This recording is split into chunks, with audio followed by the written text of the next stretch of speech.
Eso que falta, el noticioso postmatutino prevespertino de FM La Tribu que te deja con ganas.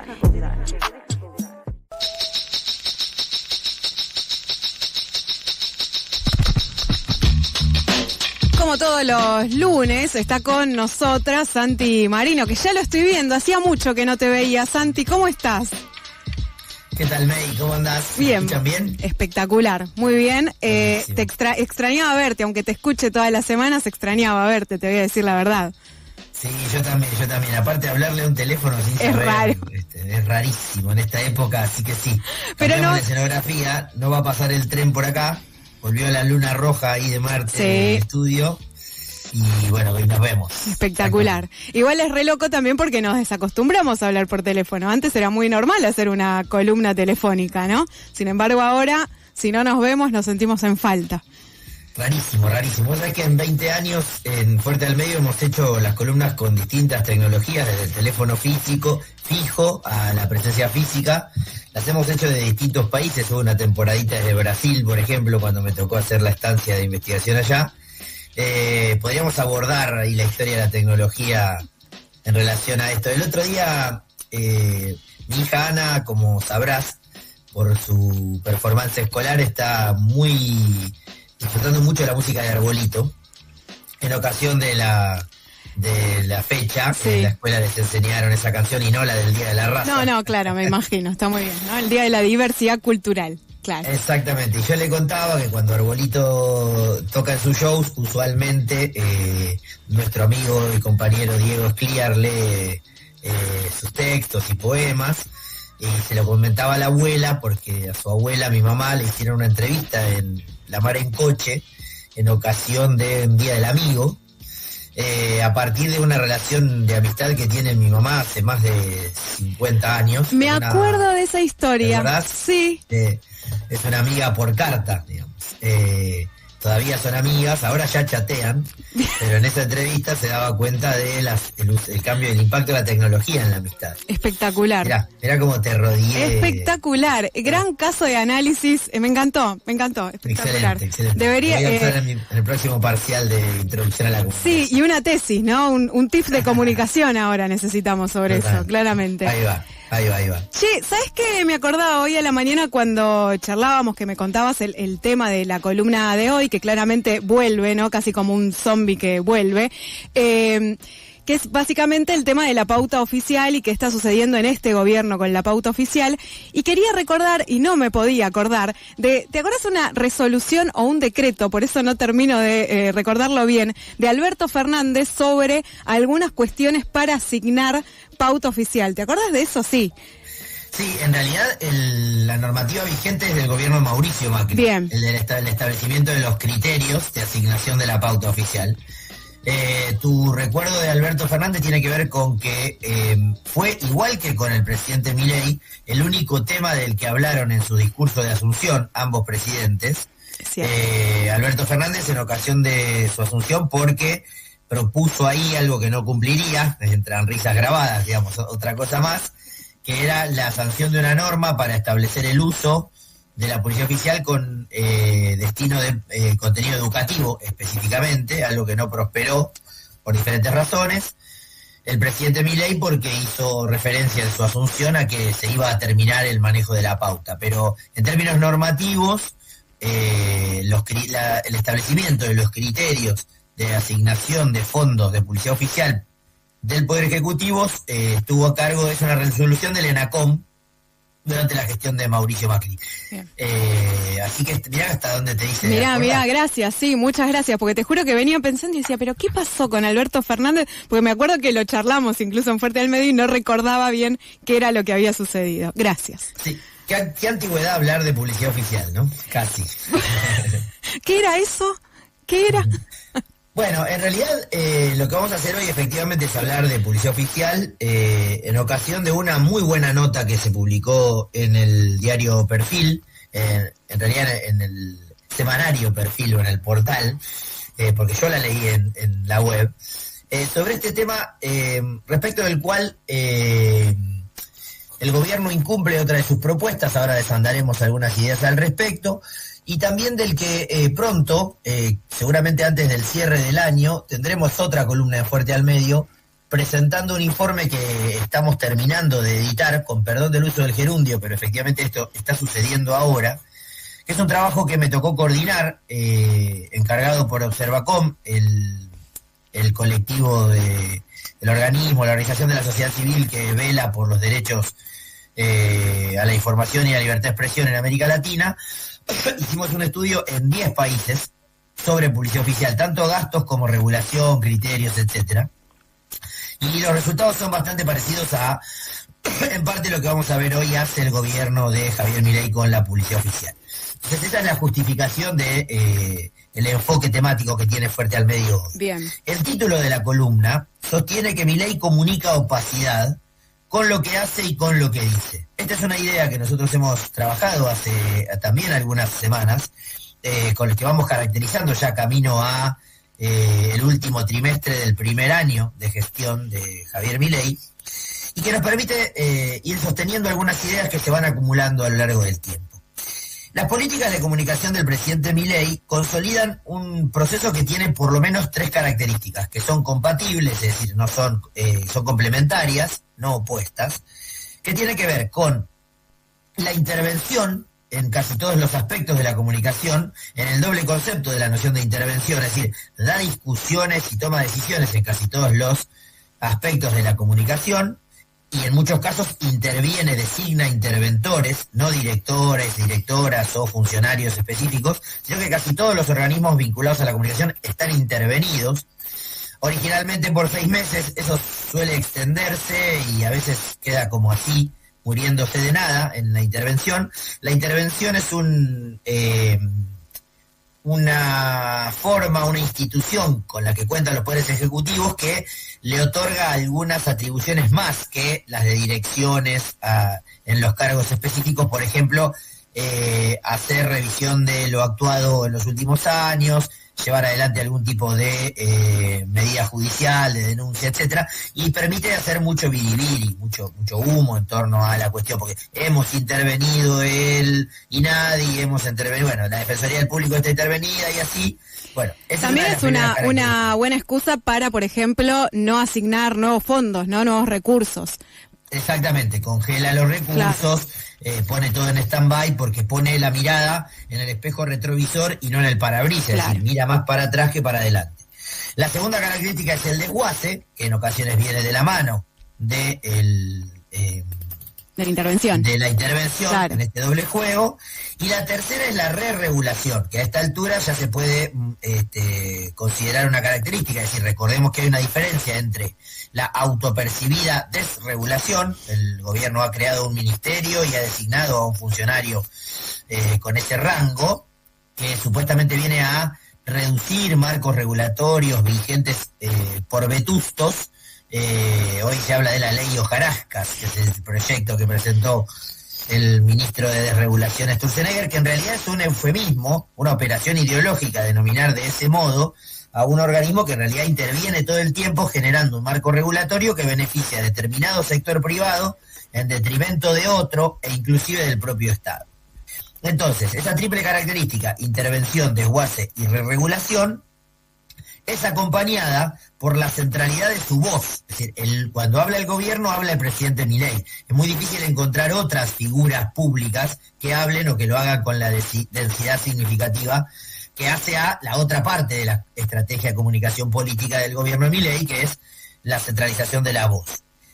La centralización de la voz combina con los rasgos que hemos marcado, intervención, desguace y re-regulación, y en general materializan un aspecto que también ha sido objeto de esta columna, que es las agresiones constantes, la búsqueda de conflicto y las falacias. Las falacias están presentes, las mentiras, los argumentos ad hominem sobre todo, que es decir, criticar a una persona en vez de a una idea, o criticar un proceso por la persona, no por la idea, se sostienen en casi todos los planteos que hace el gobierno en relación a casi todos los temas.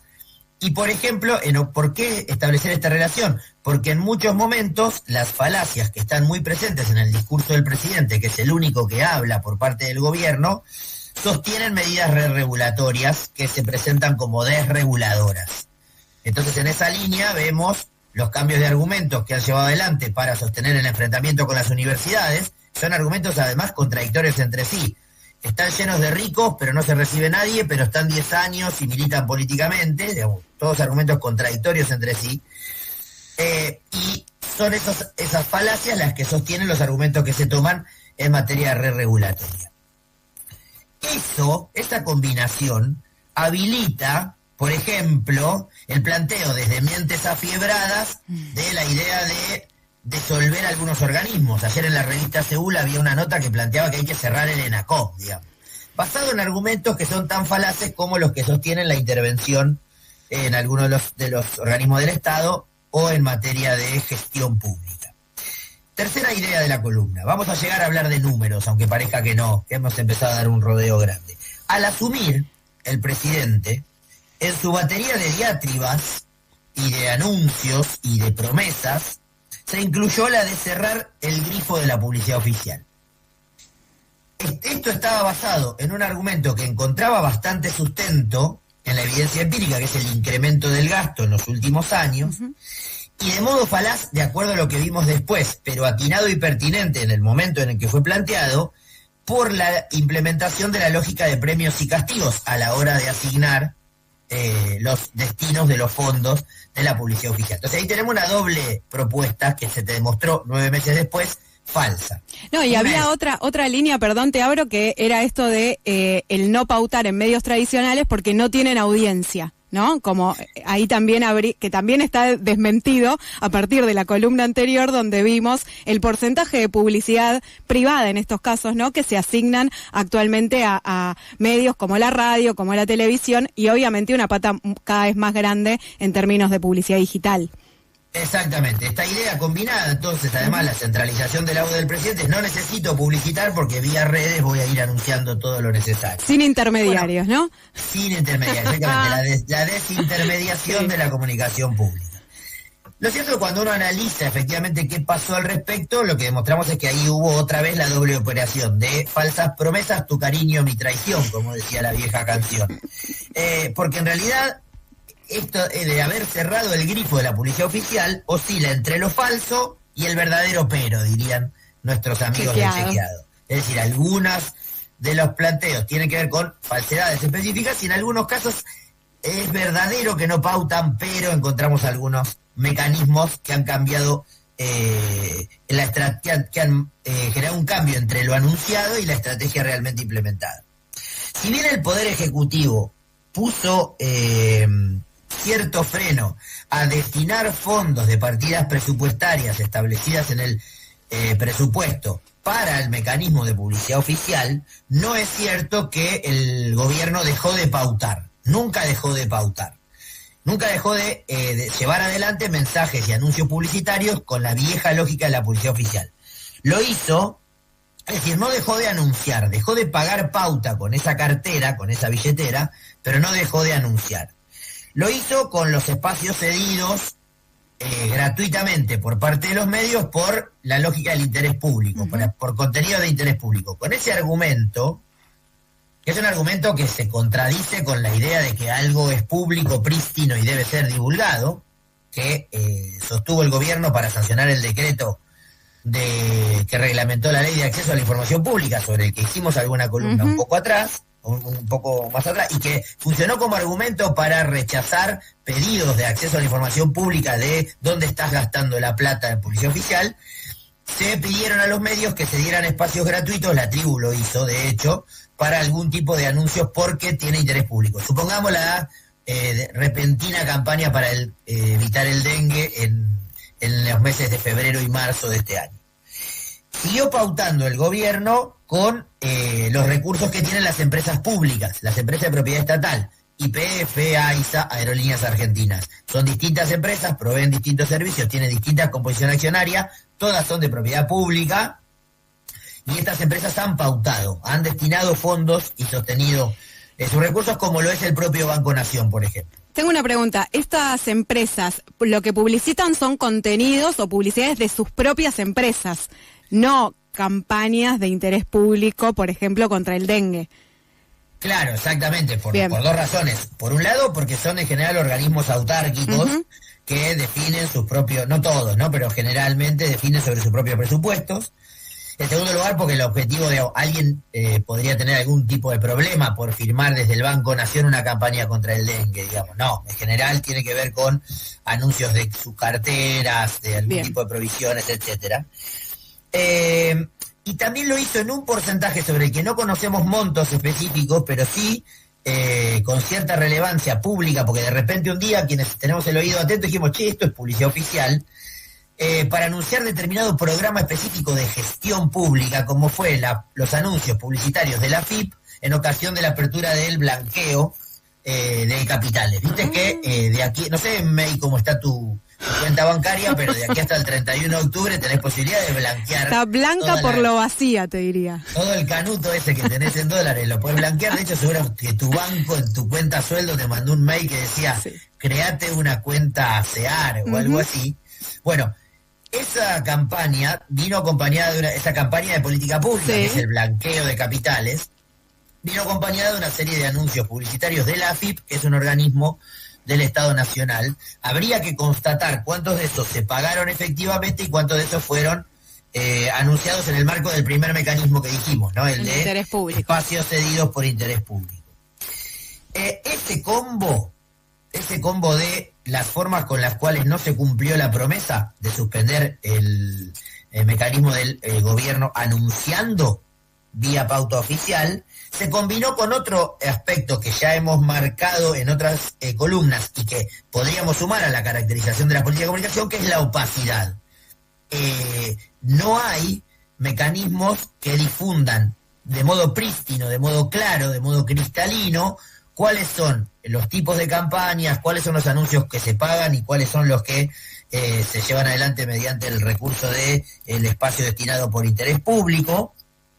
Y esa opacidad es sobre el punto específico de la policía oficial y sobre toda la información pública en general, como vimos a partir de la reglamentación del decreto 780, con el que se establecen los mecanismos para acceder a la información pública. Bueno, en este contexto, y luego de haber caracterizado esta cuestión, vamos a los números concretos. El diario Perfil indagó y publicó en una nota muy buena que vamos a recomendar, y podremos compartir el link también al difundir la columna, de Giselle Leclerc, ¿qué se ha gastado en términos de publicidad oficial en las empresas públicas que no van a la cuenta de lo que gasta por publicidad oficial el gobierno desde el Ejecutivo, pero que sin embargo ha impactado de modo significativo en el mercado publicitario sobre el que hablamos la semana pasada a partir de los anuncios? ¿Cómo lo hizo? Lo hizo mediante 3 pedidos de acceso a la información pública. Pidió acceso a la información pública sobre los destinos de los fondos de publicidad oficial del Banco Nación, que respondió de modo parcial, ahora vamos a ver cómo y por qué.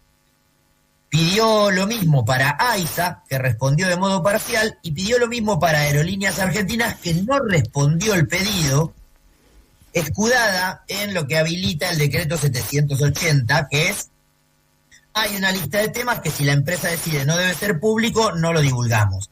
Y aquí tenemos una contradicción muy marcada. Grandísima. Sobre todo con la crítica que se tiene desde el gobierno a la idea de que Aerolíneas Argentinas sea una empresa estatal, el conflicto que está llevando adelante contra los trabajadores y las trabajadoras de aerolíneas, la idea de privatizarla, etcétera, y sobre todo cuánto cuesta Aerolíneas por día. Bueno, Aerolíneas es un gran anunciante y respondió que no dice dónde, cuándo y cómo pauta o destina esos recursos. Vamos a ver qué datos hay a partir del pedido que hizo la periodista del diario Perfil respecto al Banco Nación. Entre enero y agosto de este año, es decir, un poco más del primer semestre, el Banco Nación gastó un poco más de 1.600 millones de pesos en publicidad oficial. Si lo comparamos con lo gastado en el periodo anterior, durante el año 2023, el Banco Nación había gastado 13.000 millones de pesos. Supongamos que le dividimos equitativamente, Sí. ha gastado, siempre en peso constante para hacer la comparación válida, 6.500 millones de pesos por semestre. Uh-huh. Bueno, ahora hay una reducción muy significativa entonces, porque estamos hablando de que durante el periodo que va de enero a agosto del 24, el Banco Nación gastó 1.608 millones de pesos. ¿Cómo lo distribuyó? 414 millones de pesos los invirtió en redes sociales, 772 en páginas web, en distintos ámbitos web, no redes sociales, pero va sumando todo al escenario digital. Poquito más de 200 millones en radio, 130 y pico en pantallas LED en vía pública, no en la vía pública de Albistur, por ejemplo, que son los carteles. Pantallas LED. Ahí habría que plantear que esto da visibilidad en dos zonas geográficas muy significativas políticamente, localidades del conurbano y localidades de provincias, que tienen muy desarrollado en las provincias este mercado de la publicidad digital. Y 80 millones, algo así como 80 millones en TV Cable. Con lo cual, ese es el desglose de los 1.600 millones, poco más de 1.600 millones de pesos que se gastó del mes 1 al mes 8 en el Banco Nación. ¿Qué nos permite sacar como conclusión estos números? Primero, el crecimiento central de la digitalización del destino de la publicidad. Insisto, 400 en redes sociales, 700 en la web. Estamos hablando de más de la mitad de esos 1.600 millones puestos en plataforma digital. Estamos hablando de cierta reducción de la inversión publicitaria de una cuenta única que es del Estado, que sería el Banco Nación. Pero, en primer lugar, esto no implica que haya caído la incidencia del Estado como anunciante, porque nosotros vimos la semana pasada cuánto había caído el mercado publicitario privado. Y entonces, si vos tenés que todavía hay un anunciante estatal, entre otros muchos, con esta densidad, es posible que haya crecido el peso político, aunque haya caído el peso específico en términos económicos de este anunciante. La incidencia del Estado no habría caído tanto, pero lo que tenemos es otra caracterización muy significativa de la opacidad de la información, porque la nota de perfil ante el pedido de acceso a la información pública que hace la periodista Giselle Leclerc, no logra dar cuenta, porque no le responden, el destino de los fondos, más allá de los soportes. ¿Qué medios recibieron eso? ¿Qué marcas de medios? ¿Lo recibieron productoras de periodistas? ¿Lo recibieron los canales, las radios, las plataformas, o lo recibió Twitter, por ejemplo? No se informa sobre el tipo de campaña y el contenido, por ejemplo, para saber si es una campaña de hacete cliente del Banco Nación, o qué bueno que el Banco Nación sea público y no privado. Digamos, estoy diciendo sonceras. Quiero decir, el destino no se informó sobre las campañas. Y eso que los datos le permitirían decir al gobierno, miren, estamos gastando menos también en el Banco Nación, que es una empresa del Estado, y estamos gastando menos recursos de los clientes del banco, porque esos recursos serían de los clientes del banco, no de la ciudadanía en general. Claro. AISA, la empresa de agua, también respondió parcialmente e informó que lleva gastados algo así como 3.800.000 pesos en el primer semestre, una gran parte, 2.200.000, destinado a información general. Ahí hay inclusión de AISA con anuncios legales, llamados a licitación para una obra, etcétera. Están obligadas las empresas a publicar esas convocatorias. Y 1,5 millones en difusión en medios locales. Esto vuelve a levantar la advertencia sobre la incidencia, porque el valor de los precios de la publicidad, no el valor, los precios de la publicidad en los medios locales es mucho menor al de los medios nacionales. En cualquier caso, no se sabe el destino, no se sabe las categorías, no se sabe sobre los criterios de asignación de esos fondos. Hay otro informe de Cantar y Bope que permite dar cuenta de alguito de información de inversión publicitaria estatal, que dice que YPF en el primer semestre llevaba gastado 125.000 millones de pesos, es el gran anunciante estatal, no está incluido en la nota del diario Perfil, y que Aerolíneas Argentinas había gastado algo así como 547 millones en el primer semestre. Estamos hablando, insisto, de recursos públicos destinados a la publicidad oficial que no van a la cuenta de la publicidad oficial, esa que solemos estudiar nosotros con Agustín hace muchos años, desde la última gestión de Cristina Fernández hasta la de Alberto Fernández, pasando por la de Macri, que está encuadrada en la resolución del ENACOM que vos planteabas, que tiene que establecer tiene que seguir algunos criterios, y que entonces a partir de la opacidad, como son empresas que deciden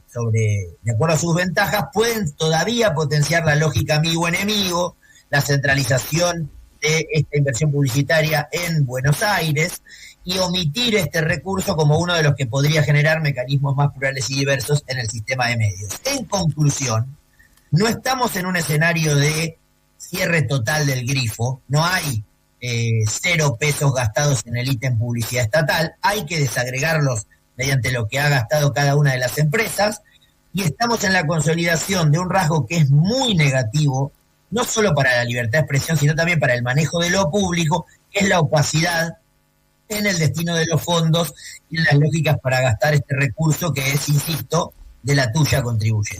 Me parece muy interesante esto porque recuerdo hace unas semanas, Aus Espada había dado a conocer un poco esto que sucedía ya en YPF, esta nota de Giselle Leclerc un poco lo que hace es ampliar eso también hacia otras empresas públicas, lo que ya marca claramente una acción sistemática, ¿no? Claramente hay un programa ahí, hay algo que está voluntariamente hecho de esta manera y efectivamente no se ha cortado la pauta. Exacto, pero además ahí hay algo para marcar, que como decís, aquí encontramos un rasgo de gestión, es un modelo de gestión.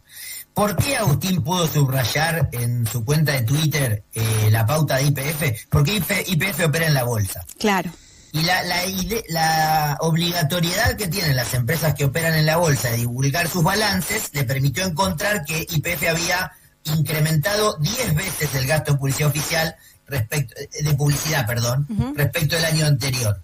El problema es que no todas las empresas públicas operan en la bolsa, por eso esa opacidad como rasgo se puede extender a casi todas las empresas públicas, y entonces nos permite decir eso: no hay pauta cero, hay opacidad plena y posiblemente permanezca la lógica amigo-enemigo en la gestión de la publicidad oficial.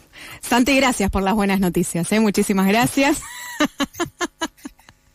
Soy qué lindo aparecer los lunes. Hermoso aparte, ¿no? Es como una patada en el pecho, espectacular. Igual medio que así es toda la semana, no te voy a andar mintiendo, ¿para qué te voy a mentir, Santi? Lo único bueno que tiene la semana es que un día termina. Un día termina, es cierto, eso es cierto. Santi, si te parece, nos encontramos la semana que viene. Deduzco que esto seguirá siendo tema, claramente, y que a fin de año, ¿no? Cerquita de fin de año, volverá, cual zombie nuevamente, el tema de la pauta oficial. Que tengan linda semana. Un abrazo. Lo mismo. Pasó Santi Marino aquí al aire de FM La Tribu, recuperando algunos datos de una nota que salió publicada en Perfil, una nota de Giselle Leclerc que se llama La motosierra no llegó al Banco Nación.